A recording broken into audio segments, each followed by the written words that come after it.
राज्य सरकार मिशन शक्ति जरिया रे महिला माननकु स्वयं सहायिका गोष्ठी माध्यम अधिक क्रियाशील करुछंती। एही परिप्रेक्षी रे जगतसिंहपुर जिला बिरिडी ब्लॉक 22 मौजा थिबा समस्त पोखरी को सफा करने को लक्ष्य रखिछंती स्वयं सहायिका गोष्ठीर महिला माने। एही ब्लॉक रे कार्य करुथबा बसुमाता नामक एक स्वेच्छासेवी अनुष्ठान तरफरु गाँव रे थिबा दलपूर्ण पोखरी गुडी को सफा करा जायछि। आखपाख अंचल रे थिबा अन्य महिला गोष्ठी माननकु एकाठी करी सेमानक सहयोग रे एही कार्य करा जाउछि। गाँव रे थिबा पंचायत पोखरी गुडीक दल रे भर्ती होइतिबा बेले एहा लोकमाननक काम रे आसुनथिला। विशेषकरी खरा दिन आसिले चाष पई जल समस्या देखा देउथुवा बेले जीवजंतु माने पानी टोपाए पाई परु नथिले। तेणु एहाको सफा करागले साधारण गाँ लोके व्यवहार करि परिबा सह आगामी दिन रे एही पोखरी को माछ चाष पई मध्य उपयोगी होई परिबो। अन्यपटे पोखरी बंधरे कदली आंब लेंबु गछ लगाई एही महिला माने आत्मनिर्भरशील होई परिबे बोली लक्ष्य रखिछंती। आमर एनजीओ संस्था बसुमाता तरफ आमको गयासारे डाकी मीटिंग करथिले। आमे तांका प्रस्ताव रे राजी हेतिलु।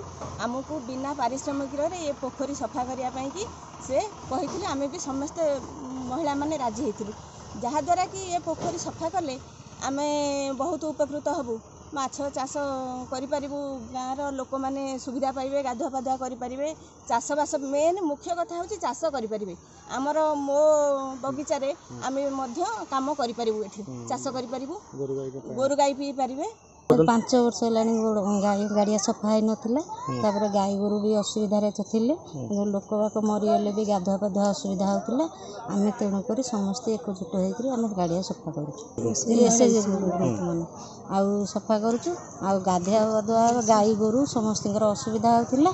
तापर आनिकी आमे सारंक कहवा अनुसार आमे सफा करूछु गाड़िया। आमे गाड़िया सफा कला माने जो कल ट्यूबवेल आमर नाही, आमे गाड़िया रे आसी गाधो आउ सेति असुविधा होतिला। आउ सारंक कथा नै करी आमे समस्ते मिसिकी गाड़िया सफा करूछु। बिरिडी ब्लॉक रे बहु पंचायत तथा गाँ मानकरे अनेक लोक चाष उपरे निर्भर करी चलंती।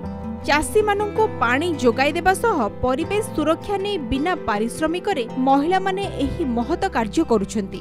प्राय गोटे पोखरी सफा करिबा पई दैनिक 70 रु 80 जन महिला काम करूछंती। आगामी दिन रे एही महिला माने किभली विभिन्न कार्य करि परिबे, ता सहित अर्थ उपार्जन करि परिबा सह आत्मनिर्भरशील होई परिबे, सेही लक्ष्य नै सफा करा जाउची बोली महिला संघर सभानेत्री कहिसंती।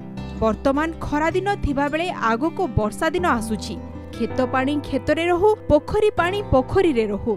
बसुमाता एनजीओ और नुआदिल्लीर गुंज एनजीओ रो मिलित उद्यम रे एही अभियान रे शताधिक महिला बिना पारिश्रमिक रे काम करुछंती। अन्यपटे राज्य सरकार मिशन शक्ति को गुरुत्व देउथुबारु एही प्रस्ताव को ग्रहण करिवे बोली आशा रखिछंती स्थानीय स्वेच्छासेवी संगठन।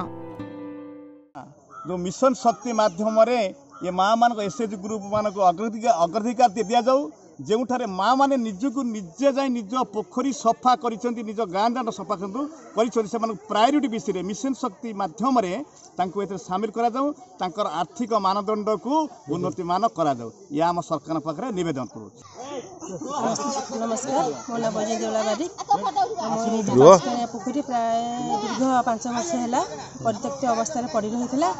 आम सारंक कहवा अनुसार आम सब महिला माने एकत्रित हो प्राय 12टा एसएचजी मिसिकी से पोखरटा सफा करूँ। से सफा करने द्वारा आम परिवेश भी दूषित वंचित होची। गाई गोरु मैंने पानी पी न खरा दिन से पानी सुविधा पाइपर ना पारिश्रमिक बिना पारिश्रमिक माने आमर कौन स्व इच्छा आम कम करूँ। तेणुक आमको कही जो आम बढ़ी मेसीन तापर धूपकाठी मेसीन सिलाई मेसीन दि जाए माँ मान को माने रोजगारक्षम करने। जगतसिंहपुर सरोज साहू, कोणार्क न्यूज।